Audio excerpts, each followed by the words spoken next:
Hola, muy buenas tardes a todos. Bienvenidos a esta tarde tan especial. Cuando arrancamos con toda esta contingencia del COVID y que nadie nos avisó que teníamos que implementar un nuevo método, una nueva forma de enfrentar la educación, hemos empezado a escuchar muchas tendencias. Pero si de algo estamos seguros es que la tendencia número uno que se ha establecido a nivel mundial son los métodos híbridos. ¿Qué son esos métodos híbridos? Pues también los hemos conocido como el B-Learning, como el Blended Learning. Hemos escuchado palabras como asíncrono, sincrónico, es decir, nos hemos llenado de una serie de elementos que todo nos direcciona a una nueva forma de enseñar. Esta tarde queremos compartir con ustedes qué es esto, cómo puedo implementar en mi institución estos modelos que ahora van a ser la nueva realidad. Sabemos que en los diferentes países de Latinoamérica y del mundo se están experimentando con diferentes formas de seguir el proceso de enseñanza-aprendizaje.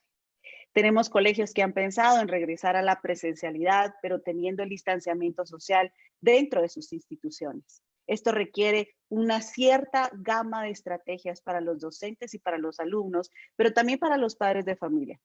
Otros también han pensado en toda la fase del blended learning, que es la combinación de estudio en casa con estudio presencial y otros en la virtualidad. Hoy vamos a compartir la tendencia mayor que hemos descubierto en el mercado, que es el blended. No es un método nuevo y para eso nos acompaña una experta en educación. Ella es la magíster Margarita Montalvo, quien para nosotros es un gusto tenerla hoy en la tarde compartiendo este tema tan importante. Y les voy a contar un poco quién es Margarita y qué es lo que hace dentro de Santillana. Pues primero, Margarita Montalvo es la gerente editorial de Santillana El Salvador. Ella es especialista en educación, tiene una maestría sobre democracia y educación en valores de la Universidad de Barcelona en España. Tiene un máster de habilidades digitales en Campus Prisa y la Escuela de Organización Industrial de Madrid. Ha recibido cursos especializados en la Universidad de Japón, entre otros. Ha fungido como jefe de la unidad de currículo del Ministerio de Educación de El Salvador para el cambio de programas y también lleva formación de tutores de nivelación especializados en modalidad en línea de UNIR de España. Pero ante todo, Margarita es un alma que le encanta la investigación y la educación y por eso estamos muy complacidos que sea ella quien nos venga a compartir cómo podemos nosotros, las instituciones educativas, trabajar un modelo blended adaptado a esta nueva realidad. Muchísimas gracias, Margarita, por estar con nosotros. A todos los que tengan preguntas y comentarios, los pueden dejar en los comentarios de los canales de Facebook Live. Y al finalizar la exposición de Margarita, estaremos retomando algunas de las preguntas para que ella también las pueda abordar. Bienvenida, Margarita. Gracias, Patti, y gracias a todos y todas que se han hecho presentes de esta manera, ¿verdad? Si a mí me hubieran dicho hace un año, Margarita, estarás haciendo un Facebook Live, hubiera dicho, no, yo no, y ahorita hemos probado tantas cosas que da ilusión, ¿verdad? Da alegría estar en esto. Hermanos de Guatemala, de Honduras, un gran abrazo y también a los hermanos y hermanas salvadoreñas que estamos en el feriado de agosto, ¿verdad? Pero siempre pensando en qué podemos aprender y cómo podemos compartir. La presentación tiene dos partes. En este momento yo ya he compartido la primera, que es enseñar y aprender en tiempos del COVID, porque creo que lo primero es hacer un pequeño recorrido y una interpretación de lo que hemos hecho, que ha sido mucho y muy bueno, para luego plantear el modelo que podemos diseñar para el próximo año de una manera más proactiva, más estructurada y no con la reactividad en la que nos sorprendió la pandemia. Entonces, cualquier duda me la van escribiendo y nos van a estar pasando a nosotros todos los comentarios, ¿verdad? Si quieren también, yo interrumpo en el momento que haya muchas preguntas o la vemos al final. Cuando cuando fue un hecho que en nuestra región llegó la pandemia, ¿verdad? Y se cerraron las aulas, fue realmente una situación que muchos pensamos que iba a ser temporal, ¿verdad? Cuando dimensionamos lo que estaba pasando, nos dimos cuenta que nos había cambiado la vida. Se cayó la presencia. Estas son frases de Axel Rivas, que escribió un documento en esto hace unos meses, llamado Pedagogía de la Excepción, porque hemos estado viviendo en continuas excepciones. Y él hacía esta alusión, ¿verdad? Se cayeron muchas cosas y por eso esa es un poquito la experiencia que hemos vivido, ¿verdad? La presencia era algo en la educación esencial de nuestro modelo y sigue siendo, y eso es algo que se ha demostrado, el valor de la presencia. El tiempo, nuestros horarios, creo que los docentes y los directores somos expertos en horarios, calendarizaciones, nos da ese control que manteníamos de los tiempos, de la rutina, de repente se rompió. El currículum ahora se desarmó, ¿verdad? Hay que priorizar, hay que valorar cómo integramos. Y esto también es muy importante, se debilitó la motivación en el deber externo. Muchos niños y niñas se sentían motivados también por la presencia, por el llegar, por ese ir y venir de la casa a la escuela o al colegio. Y de repente todo el tiempo en la casa ya no está el profesor con ese contacto tan cercano y la motivación puede verse dañado. Y finalmente lo que llama Axel Rivas el falso equilibrio, que era al final la certidumbre que las cosas estaban marchando, pero la vida es así, y la vida nos sorprende no solo con la pandemia, hay muchos eventos que vivimos que nos hace comprender que lo que podemos pensar que es estable, que no va a cambiar, es lo más rápido que cambia. En ese contexto que nos sucedió a todos, y también quizás si lo vemos a los padres de familia que no son docentes, que su trabajo de repente fue teletrabajo, ¿verdad? Nos movió a todos realmente.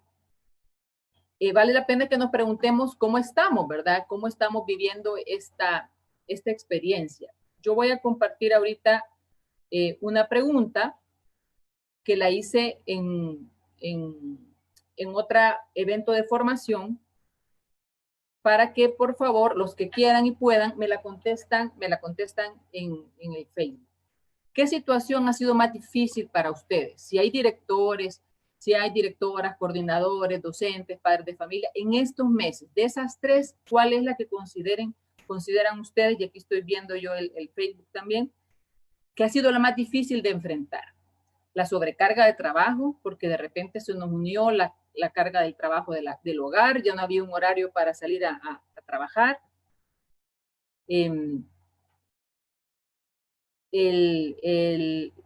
La comunicación con estudiantes y sus familias, eso fue lo más difícil, o el refuerzo de las habilidades digitales.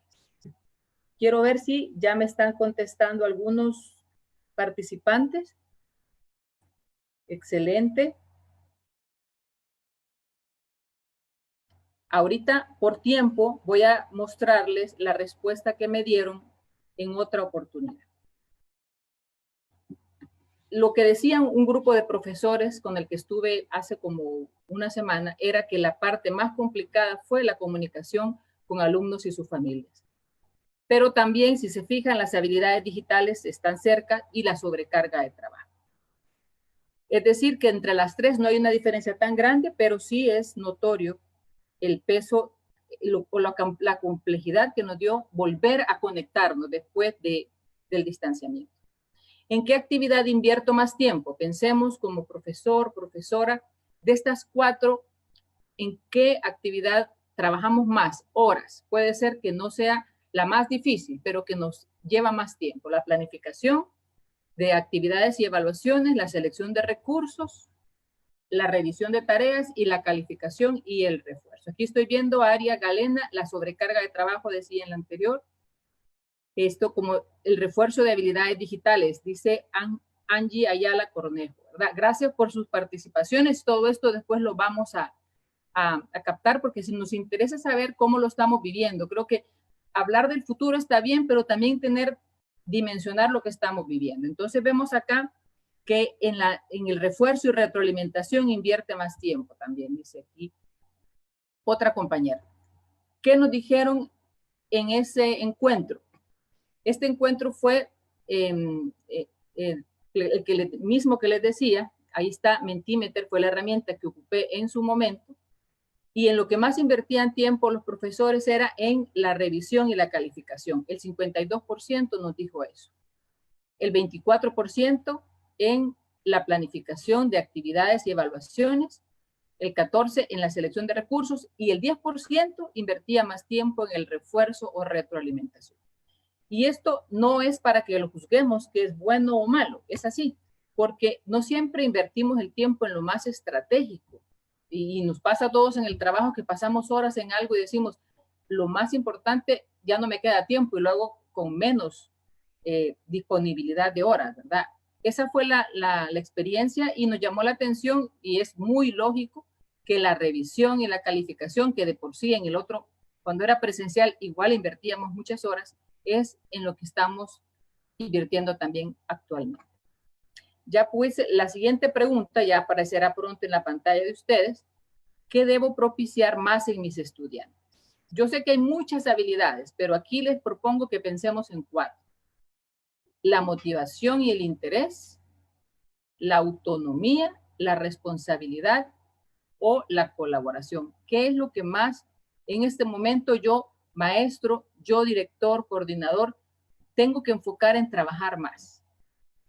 Aquí dice, muy bien, Daisy Solano, refuerzo y retroalimentación. Ese era del anterior, ¿verdad? Como esto va pasando.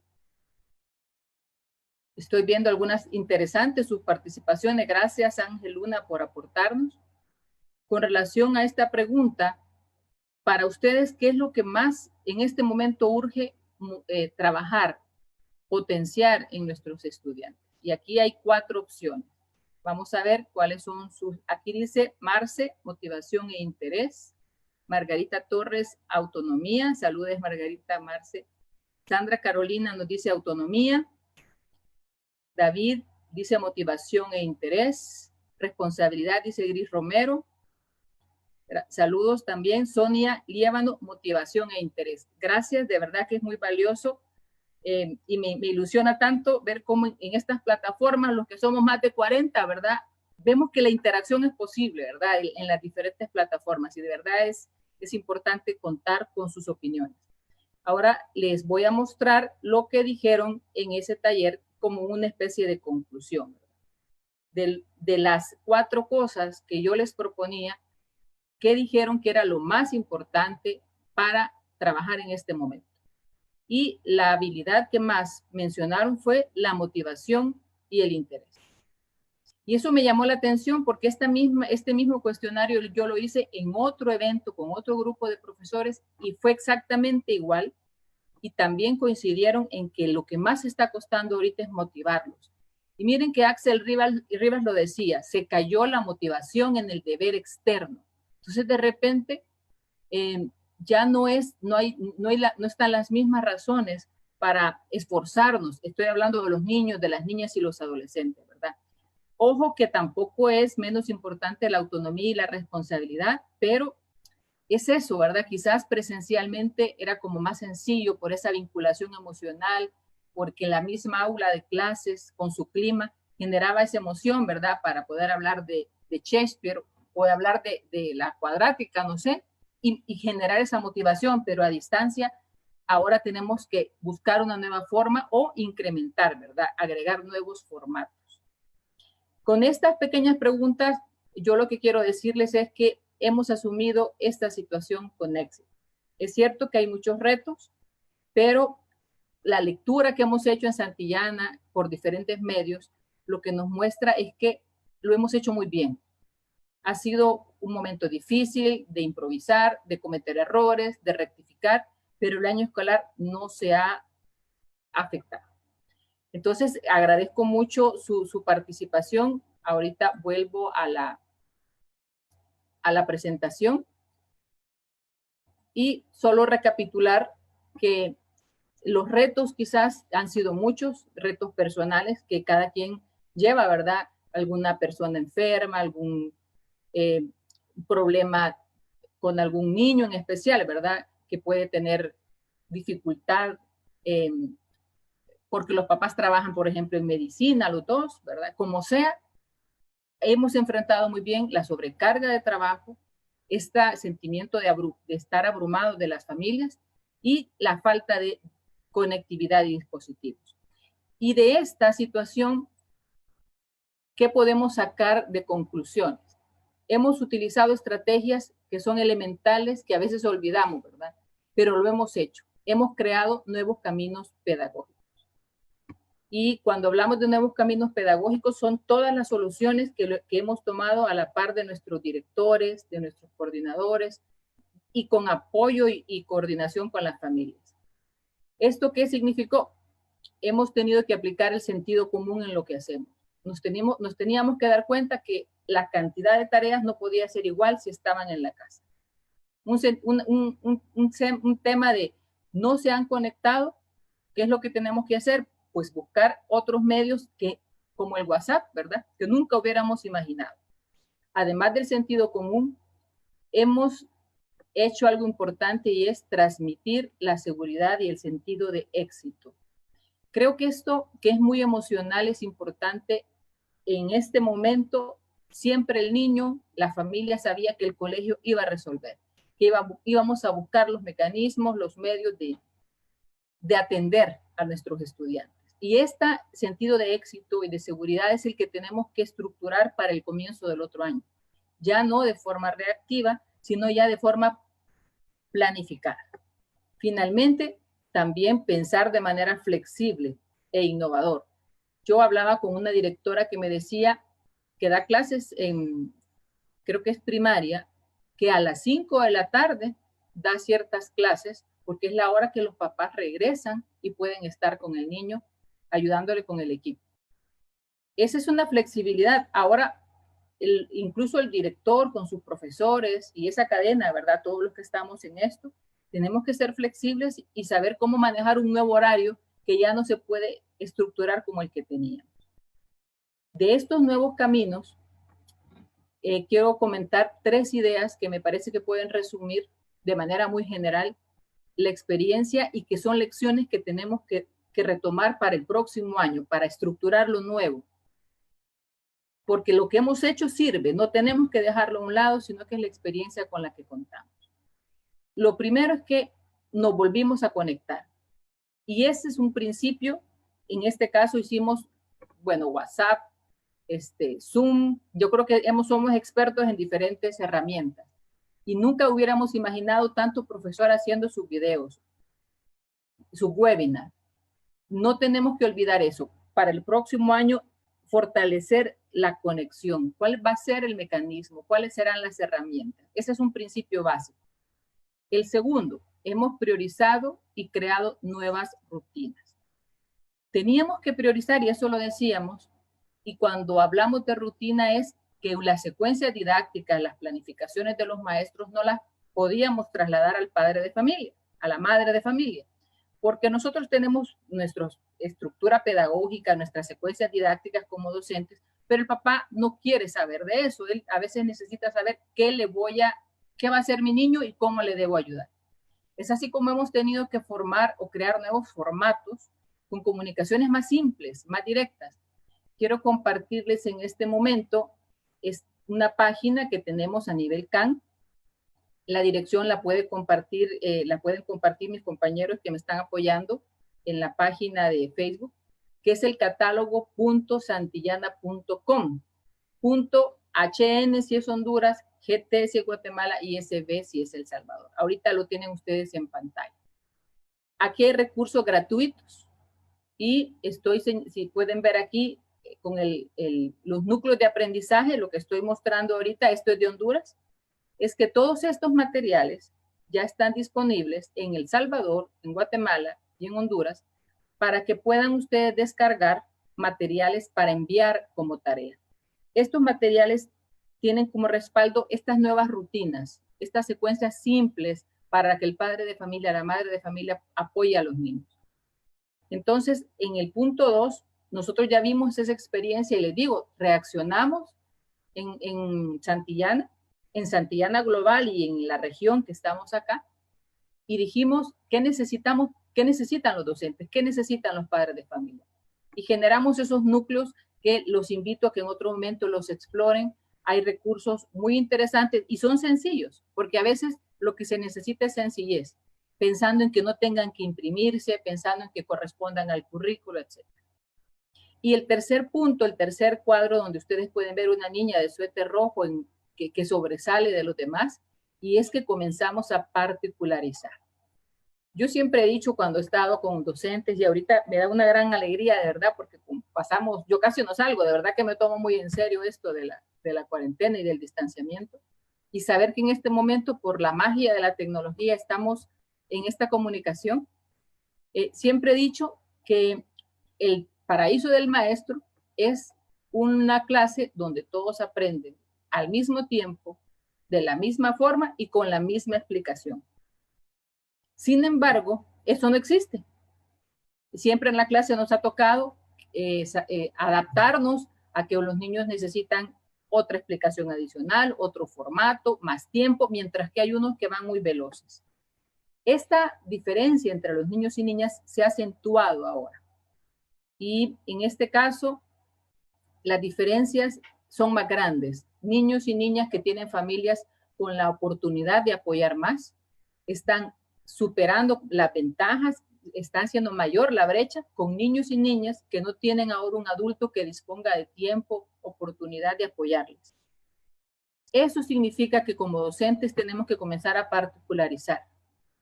¿Quién no se conecta? ¿Por qué no se conecta? ¿Quién no está enviando tareas?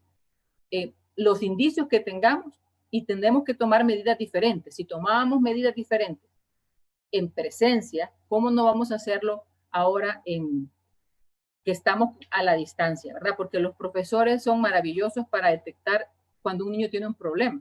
Solo lo ven, le ven el gesto y dice, ¿qué pasa con este niño? Y lo llamamos. Hoy no tenemos esa opción, entonces tenemos que buscar otros indicios para poder particularizar. Esto es urgente y este es un tema importante porque el reto no es enseñar, ayudar a que aprendan los niños que tienen las mejores condiciones, sino que hacerlo con los que tienen las peores condiciones, porque si lo hacemos con ellos, los otros también lo van a tener. Entonces, de estas tres conclusiones, quiero también compartir con ustedes muy rápidamente cómo hemos vivido en Santillana este acompañamiento. Estoy mostrando en este momento, ya pronto aparecerá en su pantalla, el canal de YouTube que tenemos en Santillana, y ahí pueden ver ustedes los tres nombres, ¿verdad? Es YouTube Academic Learning Center Santillana El Salvador, Santillana Guatemala y Santillana Honduras. Desde que comenzó el distanciamiento y se cerraron las aulas, comenzamos a volcarnos tratando de apoyar las necesidades de los colegios, de los directores, de los padres de familia. Quiero mostrarles así muy rápidamente, aquí estoy abriendo una pantalla, el top, por ejemplo, de la webinar y de los contenidos que más han visto los profesores. Por ejemplo, uno de la webinar que más ha tenido audiencia es cómo diseñar videos lúdicos y atractivos. Tuvo en su momento 3,216 vistas.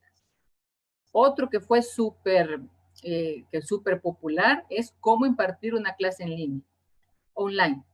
Nosotros tenemos las estadísticas y eso nos da indicios, uno, de los intereses, de las necesidades de formación. Yo me imagino que ahora, si los profesores, directores hacen un análisis retrospectivo, verán cuánto han aprendido, como yo les decía, haciendo un Facebook Live, no lo hubiéramos creído. También hemos dado formación a las familias, y aquí están los 5 seminarios que más audiencia han tenido con padres, madres o cuidadores, ¿verdad? Porque a veces es la abuelita, es la empleada, ¿verdad? Porque esa es la realidad. Los 5 seminarios más vistos son técnicas de estudio online para aplicar en casa, mente activa durante la cuarentena, guía para organizarse con las tareas en la casa, cómo guiar la autonomía del aprendizaje en casa, y somos familias lectoras. Si ustedes se fijan, acá se ve la necesidad, la orientación que han buscado los padres de familia también. Con esta parte hemos hecho un breve recorrido de lo que hemos vivido, decirles que en verdad estamos tan orgullosos de nuestros docentes y que toda la sociedad creo que se ha dado cuenta del valor que tienen los docentes, y que aunque tengamos la última tecnología del mundo y el robot más perfecto, jamás va a poder sustituir la calidez, el criterio de un profesor y de un entorno como la escuela. Pasamos ahorita a la parte 2, que es innovar la enseñanza en las nuevas condiciones. Estamos recorriendo el presente porque estamos todavía viviendo la cuarentena, ¿verdad? Yo me imagino que los niños de parvularia ahora ya conocen qué es distanciamiento social, cuarentena y esas palabras, ¿verdad? Que antes no, jamás se las hubiéramos dicho, ¿verdad? Pero viene un próximo año, viene un año en el que tenemos que ser positivos y prepararnos, tomando en cuenta lo que aprendimos y proyectando cómo podemos mejorar. Entonces, para esto, ¿qué necesitamos? Ya tenemos experiencia y hemos ido resolviendo. Nosotros lo que proponemos es que hay que acelerar el cambio. Ya el cambio nos empujó, nos tiraron al agua y nadamos, ¿verdad? En El Salvador decimos de chuchito cuando uno nada así solo para no ahogarse. Pero ahora hay que nadar ya con técnica, ¿verdad? Porque tenemos que mostrarle a la familia y a los niños que esta es una oportunidad. Entonces nosotros en Santillana, con el concepto de escuela digital, no queremos proponer un dispositivo digital ni un planteamiento de dispositivos, de recursos, sino un modelo pedagógico, porque estamos hablando de pedagogía, estamos hablando de educación. Y llamamos blended o e-learning, como decía Patti, a un modelo pedagógico que se estructura buscando sacar lo mejor de dos espacios. Ustedes tienen en pantalla ahí dos fotografías. La de la computadora está representando el aprendizaje en casa y la otra el aprendizaje en el colegio. Difícilmente el aprendizaje en el colegio va a desaparecer, aunque la vida, la verdad es que con esto no hay certidumbre. Sin embargo, por los próximos meses no sabemos si vamos a volver a vernos físicamente. ¿Qué es lo que es importante en el aprendizaje en casa? Ya habíamos hablado de la autonomía, bueno, lo había dicho Paulo Freire en los años 60 del siglo pasado, pero todavía nuestro modelo era muy conductista para que el niño siguiera instrucciones. Hay más indicadores de logro, hay en los 3 países, que es sigue instrucción. Pero que tome la iniciativa no había sido nuestra prioridad. Ahora tenemos que planificar la enseñanza, usar materiales con la intencionalidad de que el niño tenga un papel activo. Y eso tiene varias aristas, ¿verdad? Segundo, habilidades para aprender. Los contenidos curriculares, que todos los tenemos en los otros países, son el pretexto y la oportunidad para desarrollar habilidades. Pero lo que queremos lograr al final es aprender a hacer, etc. Este momento ya tenemos que planificar qué habilidades para el aprendizaje tenemos que fortalecer en los niños y niñas. Si tienen esas habilidades, van a adquirir los contenidos. Y el tercer punto es que si estamos utilizando tecnología, si estamos en un ecosistema digital, tenemos que sacarle partido a eso para aprovechar e impulsar el aprendizaje. Para el aprendizaje en casa, nosotros proponemos un estudiante que tenga variedad de recursos. Recuerden que la motivación era uno de los factores importantes. Ya no están sus compañeros a la par. Al no tener ese espacio, tenemos que compensarlo con otro tipo de recursos. Y aquí yo les propongo 3 a manera de reflexión. El libro de texto, que puede ser impreso o digital, ¿verdad? Tiene todo el currículo y el problema del libro de texto es pensar que solo eso hay que aprender. Sin embargo, a nivel de organización, nos plantea toda la secuencia del currículo con los mínimos que un niño debe saber y mediados pedagógicamente. Consideramos que el texto impreso y digital sigue teniendo valor. En los niños más pequeños, incluso tener todo el tiempo al niño frente a una pantalla no es conveniente. Se sabe que la pantalla, con toda su bondad, también tiene mucha distracción, ¿verdad? Entonces, el uso de libros, el seguir manejando textos digitales o impresos, nos parece importante. Santillana también sacará próximamente un nuevo libro digital que está aprovechando todo el potencial de la escucha y del audio. ¿En qué sentido? En que el niño va a poder marcar el texto para escucharlo. Así, imagínense los primeros lectores, que es donde viene tan complicado decirle ahora usted lee solito, ¿verdad? Y todavía no tiene fluidez. Va a poder marcar el texto y va a escuchar esa información. Incluso lo puede traducir. Va a poder hacer las notas en vez de escritas de forma oral. Miren, en el WhatsApp, nuestra experiencia oral. Cuando tenemos que decir muchas cosas, ni empezamos a escribir, sino que lo grabamos. O también cuando alguien nos manda un audio, a veces es mucho más claro que estar escribiendo. Entonces, esa es como una primicia. El libro digital va evolucionando y nosotros, viendo esta necesidad, sacaremos un nuevo libro digital que nos hace mucha ilusión que ustedes lo puedan conocer. El segundo grupo de materiales tiene que ver con PDFs. El PDF ha resultado un material importante porque el contenido es claro y se puede enviar sin casi nada de internet porque es muy liviano, sin mucho peso, por WhatsApp y por diversas plataformas. Precisamente los núcleos de aprendizaje son PDFs que enviamos y no se tienen que imprimir. Ese es otro grupo para que haya un flujo de tareas, porque el profesor también necesita saber que el niño manda y el niño recibe, precisamente por las rutinas de las que estamos hablando. El niño también necesita decir, tengo que mandar este tipo de materiales con esta frecuencia, ya sea que lo organice en un portafolio o que lo pueda enviar. También tenemos unas herramientas que por tiempo no las voy a desplegar, que son generadores de plana, generadores de análisis, para que los profesores elijan qué tipo de formato sirve para analizar, comprender y secuenciar contenido. Me voy a ir ahora al tercer grupo y ustedes pueden leer, espero yo que la pantalla se los permita, automatización y personalización.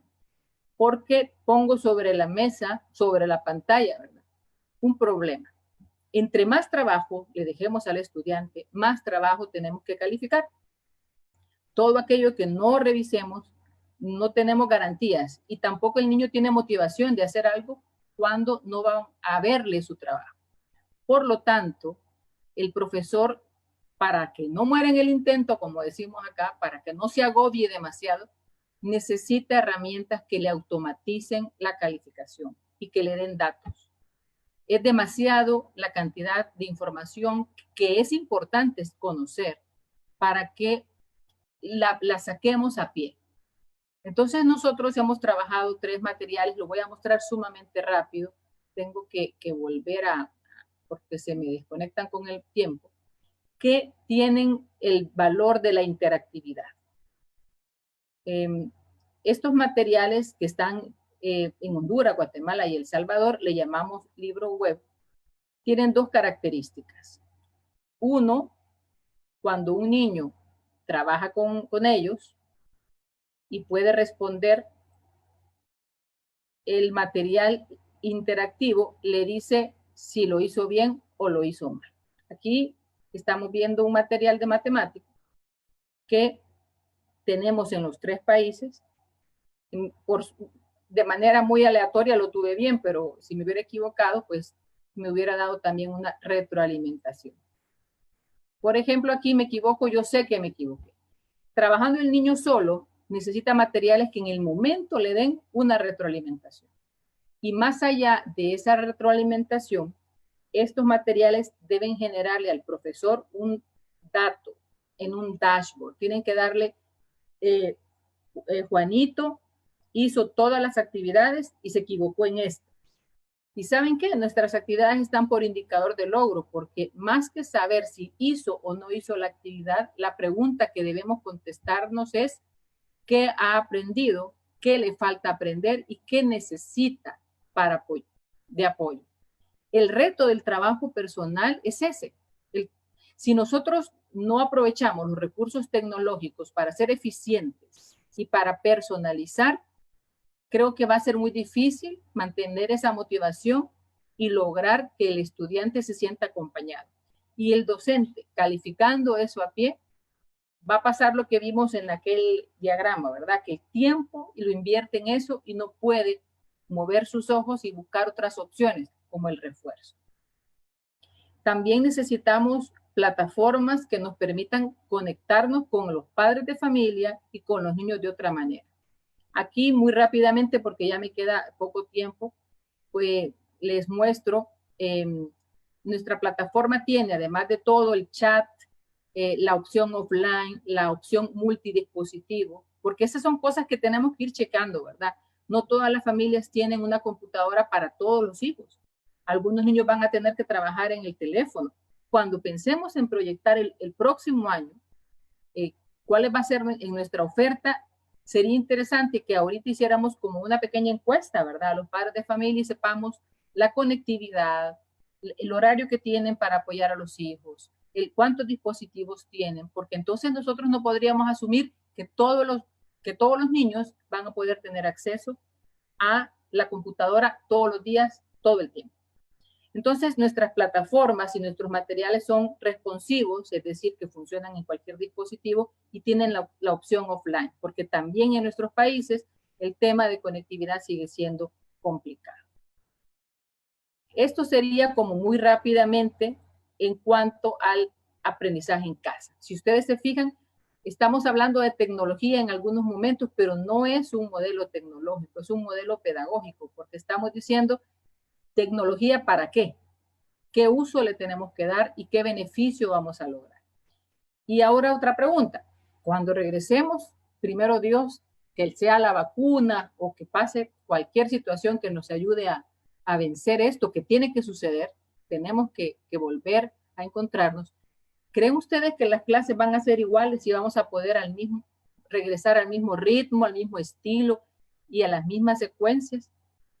Nosotros proponemos para el próximo año, ya sea que no empecemos a principios de año la presencialidad, sino que sea progresiva, ¿verdad? Porque hay muchos escenarios de gestión que no es el momento para describirlos, pero nuestros equipos de especialistas tienen varios escenarios en el que empezamos con unos grados más tiempo, a qué grados vamos a dedicarle más tiempo de presencialidad. Hay muchos criterios para considerarlo, pero como sea, no vamos a volver de la misma forma. ¿Qué es lo que tendríamos que decidir? Uno, tenemos que consolidar una nueva metodología. El colegio tiene que optar y decir, hicimos ya esto, logramos esta autonomía, este uso de recursos. La información ahora está accesible en estos formatos. ¿Cuál va a ser la metodología que vamos a emplear? En este caso, nosotros proponemos al menos 4 metodologías que nuestros equipos de formación docente han estudiado a profundidad y han hecho un análisis muy cuidadoso. Uno, la clase invertida, que ya de alguna forma creo que la estamos logrando, pero ya de manera más estructurada, de manera escrita en nuestros guiones, ¿verdad? El aprendizaje basado en proyectos, igual tenemos proyectos que están bajo estándares, el aprendizaje basado en retos y el método de indagación. Por decir algunas que nos parece que son las que están familiarizados los docentes y podría ser una opción o la combinación de varios. Nuestra recomendación no es regresar únicamente, y es difícil porque yo me imagino un director tiene que estar viendo que si la mascarilla, que si el alcohol gel, que si vamos a tener a los niños acá, que son 4 metros, ¿verdad? Porque es 1 metro enfrente, 1 metro a la derecha, 1 metro a la izquierda. Yo sé que eso es importante y eso es debido a muerte, pero también tenemos que pensar en lo pedagógico, que al final es nuestro oficio, ¿verdad?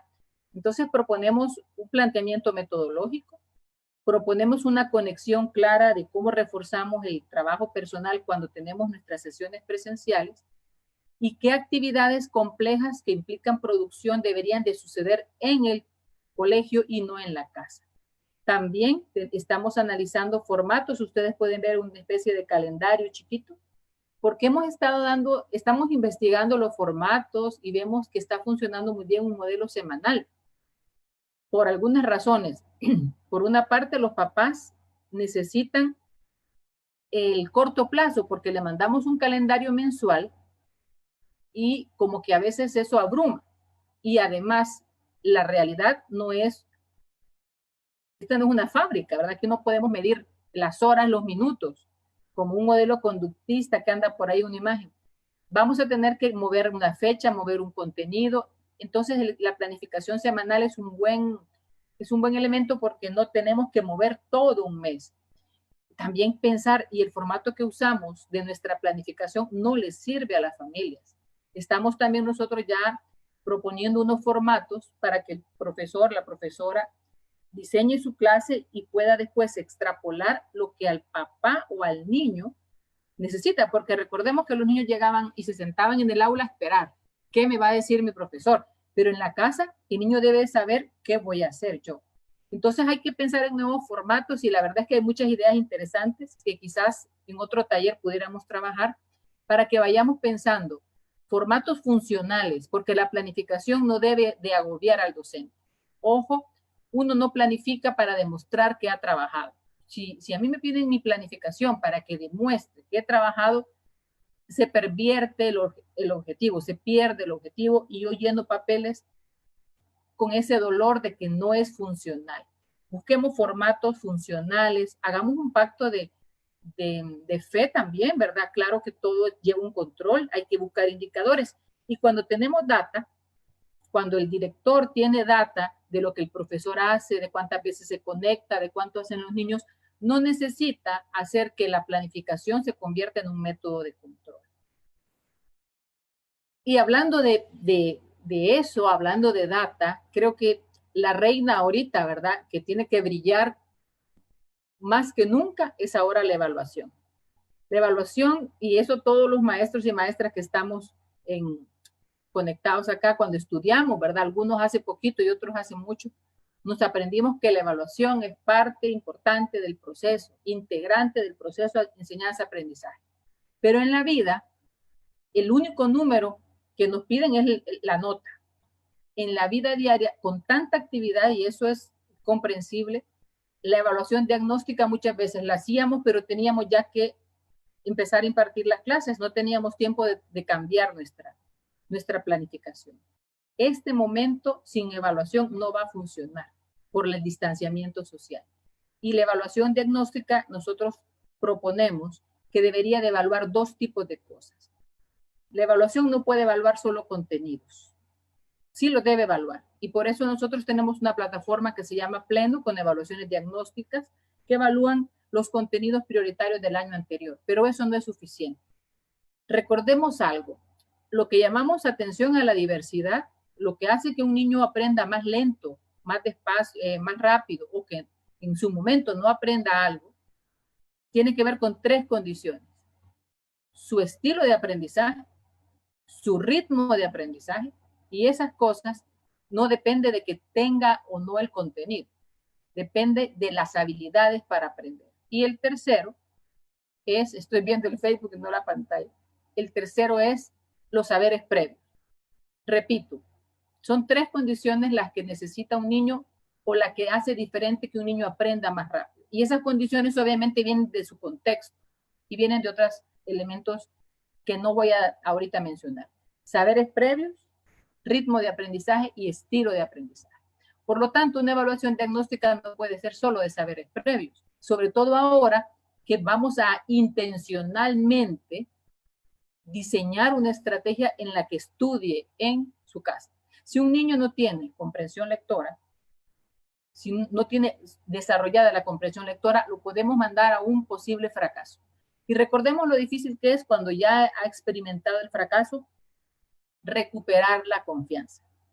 Entonces, antes de destinar este trabajo personal del que mencionábamos hace un rato, tenemos que verificar cómo está el niño en sus habilidades básicas. En las habilidades fundamentales, ustedes ven a la derecha del cuadro que dice automatización de resultados. Debemos de tener un diagnóstico, sobre todo si tenemos niños de nuevo ingreso, de sus habilidades y de los saberes previos. Tenemos que tener evaluación formativa constantemente, y ese es el que les decía, el profesor necesita datos de calidad. Ahora, un profesor que en este momento diga, yo voy a pasar haciendo evaluaciones de habilidades, evaluaciones de saberes previos, evaluaciones, ahí me voy a quedar. Ya no, hasta nos va a dar un colapso, ¿verdad? Por eso hay que automatizar. Miren, la tecnología vino a ser eficiente en las cosas. Es el momento en el que, y ya rompimos el cascarón muchos, habían otros que ya estaban muy avanzados. Los que teníamos miedo ya lo rompimos. Entonces ahorita no podemos detenernos. Hay herramientas poderosas de evaluación que debe ser uno de los pilares del modelo Blended, es la evaluación. Pero para que suceda, debe tener un componente importante de automatización para que el profesor y la profesora de verdad lo viva con una experiencia positiva. Finalmente, no voy a detallar, pero en la evaluación hay mucho que decir. Creo que sería el tema de un taller, ¿verdad? De lo que estamos viviendo y de lo que vivimos, qué herramientas digitales nos pueden mejorar la experiencia. Pero ahorita, como estamos hablando del modelo Blended en general, el modelo Blended es un modelo pedagógico y por lo tanto funciona también en un centro educativo que debe de transformarse. No podemos transformar solo al docente hablándole de la innovación si no cambiamos otros elementos. Aquí hay 4 puntos para ir cerrando y dejar espacio a las preguntas. La primera es la integración de datos de diferentes fuentes. Por tiempo quizás no voy a proyectar y voy a ir tratando de ser más específica. Los directores, los coordinadores también necesitan datos. Yo entiendo el rol de un director que antes llegaba al colegio o un coordinador miraba a los profesores, el timbre del recreo, los niños. Ahora no tiene eso. Y sin embargo tiene un papel importante de líder, porque los directores y los coordinadores ejercen un liderazgo. Y el líder, ¿qué es lo que tiene? Tiene visión y dice, vamos para allá. Y esa visión la sabe comunicar también que lo siguen. En esa visión, el líder debe tener claro cómo comprobar y cómo dar seguimiento, no para sancionar, sino para acompañar a los alumnos y a los profesores. Entonces, nosotros tenemos diferentes plataformas, el Power BI, que es una herramienta de Big Data. En este caso, no es Big Data lo que vamos a manejar en los colegios, pero nosotros tenemos herramientas de Big Data que podemos ofrecerles para que el director pueda tener por día cuántas conexiones, a qué horas se están conectando los estudiantes, qué materiales están usando más, qué recursos propone el profesor y qué recursos vienen ya dados. Esos datos van a facilitar el seguimiento y van a evitar lo que les decía hace un momento, que usemos la planificación como método de supervisión. La planificación no es eso. La planificación es cómo preveemos actuar. Hay otros métodos y ahora de verdad que los datos son una gran oportunidad. El segundo punto son nuevos estándares en educación. Y es que si estamos hablando de tecnología, y aquí quizás voy a abrirlo, pero quizás se va a ver muy pequeñito en la pantalla, nosotros estamos trabajando con estándares SISTE y estamos formando a nuestros docentes con estos estándares, que es la Sociedad de Tecnología Internacional con un respaldo mundial. Y lo que nos dicen los estándares es que los niños deben tener otros roles con el uso de la tecnología. Yo hablaba con otro amigo, por eso les digo que nos hemos ido empapando de toda esa experiencia de un colegio muy prestigioso y es un profesor de tercer ciclo, después de la primaria, ¿verdad? En Honduras tiene otro nombre y en Guatemala, y me decía que estos muchachos son buenos para usar el Facebook, son buenos para descargar música, pero les piden que hagan ciertos productos de aprendizaje y no pueden hacerlo. Les piden que hagan un trabajo colaborativo y no usan las herramientas. Y me decía él, teníamos un engaño que los jóvenes y los niños tenían habilidades digitales potentes. Yo creo que las generalizaciones son malas, habrán unos que sí, pero hay niños y estudiantes que no están usando la tecnología con fines productivos. Por eso nuestra propuesta se basa en estándares para hacer que el estudiante sea un constructor del conocimiento, un aprendiz empoderado. Y esto tiene su correspondiente trabajo con los docentes. Una escuela digital se basa en el talento humano. Esa frase a mí me encanta porque no son las máquinas las que van a lograr esto. Y tampoco lo podemos hacer sin tecnología. Podemos decir, voy a tener los maestros mejor formados y los más preparados. Sí, eso es lo más importante, sí. Pero si no tienen tecnología, el trabajo los va a abrumar. Van a pasar mucho tiempo haciendo cosas que los pueden desgastar cuando pudieran tener automatización. Ahora, yo puedo tener el mejor programa tecnológico, puedo tener las computadoras y el internet de la mejor calidad, pero no tengo mis profesores formados y motivados, no va a servir de nada. Entonces son dos cosas que tenemos que llevar a la par los líderes de las instituciones. Y ese es trabajar el talento humano. Y el cuarto punto, ya terminando, es la nueva colaboración con las familias. Miren, los papás y creo que no es el momento de pelearnos, de verdad, si vemos, aquí no estamos en bandos, si somos socios, tenemos el mismo objetivo. Hacen grandes sacrificios y ustedes me podrían contar muchos ejemplos de mamás que, bueno, están solas o tienen 3 niños y tienen que elegir a cuál van a acompañar en ese momento, pero aún así no han tirado la toalla, siguen trabajando con el colegio, con la escuela, y tenemos que generar una nueva colaboración, tenemos que poner nuevas reglas del juego desde el inicio, porque lo que ha pasado ahorita ha sido lo que hemos podido hacer, pero ahora tenemos que planificar. Esos serían los 4 pilares a nivel de centro educativo. Para resumir, el modelo Blended es un modelo pedagógico que se basa en un trabajo personal con los recursos para dar una experiencia al estudiante de trabajo autónomo que permite el seguimiento del docente. Pero esto no sucede solamente en la relación docente-alumno. Está en una escuela, en un colegio, donde los papás son claves.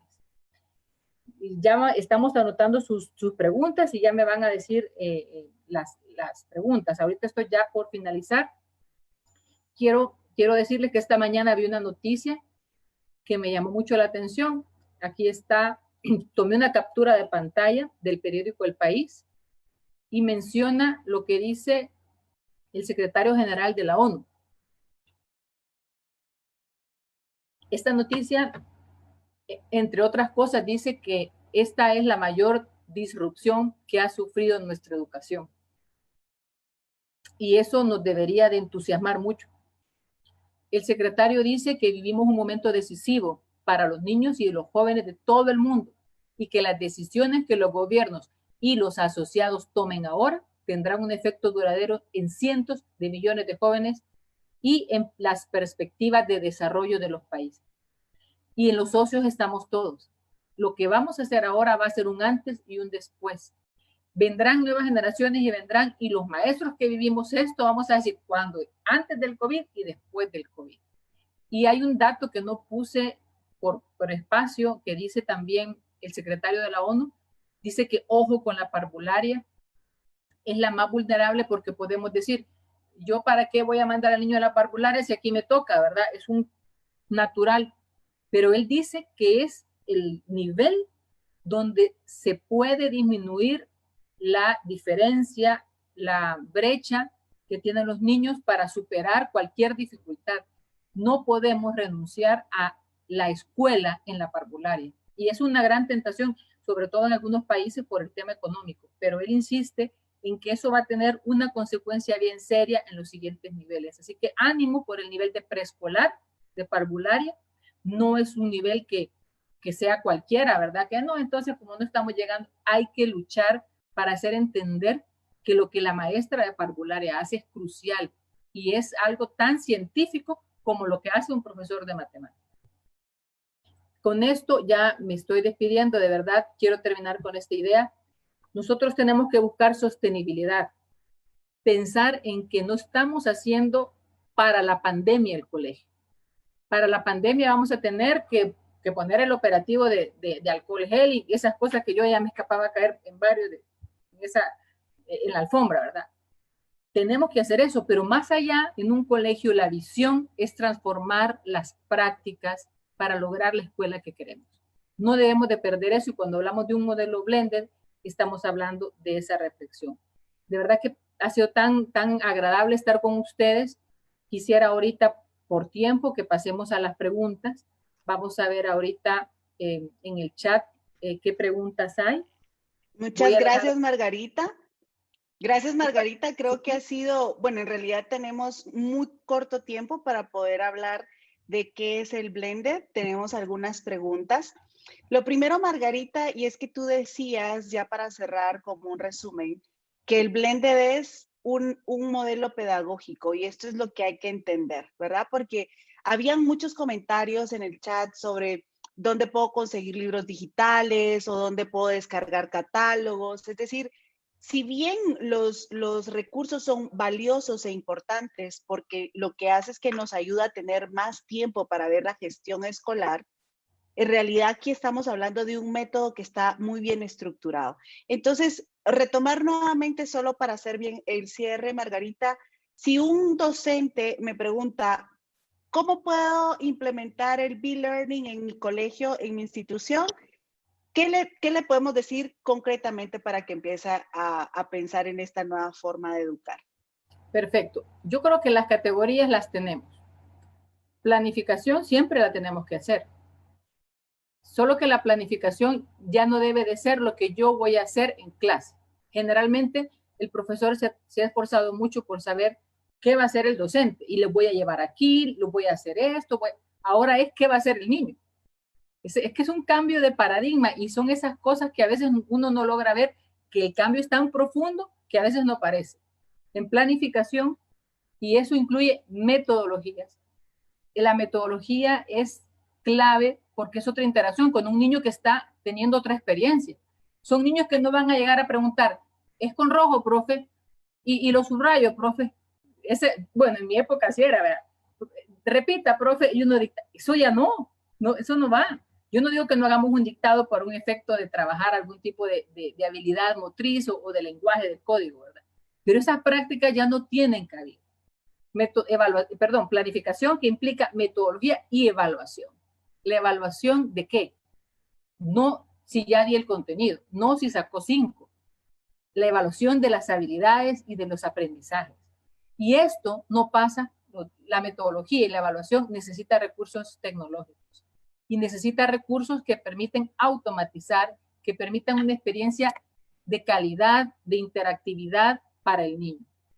El modelo Blended implica que cuando lleguemos a la clase otra vez, esa metodología y esa evaluación sea coherente con lo que está sucediendo en casa y colegio. Algo que pasó cuando empezó la pandemia es que intentamos repetir lo que hacíamos en el colegio en la casa y después nos dimos cuenta que eso no funciona. Ahorita hay que planificar las cosas con esa claridad y con esperanza. Y hay que plantearle a la familia y los líderes de los colegios que hay una oportunidad de verdad de cambio, una oportunidad muy valiosa. No sé si contesté tu pregunta, Pati, si hay algo más Sí, y el tiempo ya se nos pero está. tenemos más preguntas, Margarita, vamos a abordarlas rápidamente. Tenemos a Silvia de Guatemala que nos pregunta, ¿qué debemos de hacer para que el niño se vuelva a interesar y motivar por la escuela, por aprender? Bueno, esta es una pregunta complicada, voy a decir ahorita mi opinión y creo que eso depende de la edad del niño, de sus intereses y sus necesidades, ¿verdad? Porque nosotros recuerden que la motivación dicen que viene de adentro. Entonces la motivación, yo me motivo cuando algo que me dicen va a tener, me conecta con mis necesidades. Ojo que a veces hemos utilizado la evaluación para motivar, es decir, vale nota y esa es mi motivación. Yo lo hago porque vale nota. Y realmente esta es una forma de motivar que funciona, pero no es la mejor. Para motivar a un niño, yo pienso que lo primero es que debe haber una conexión emocional con su docente y su grupo. Los niños han llorado viendo a su maestra. De verdad que yo he oído cosas lindísimas. Esa conexión emocional se basa en el respeto, en un clima de afecto en el que hay que trabajar.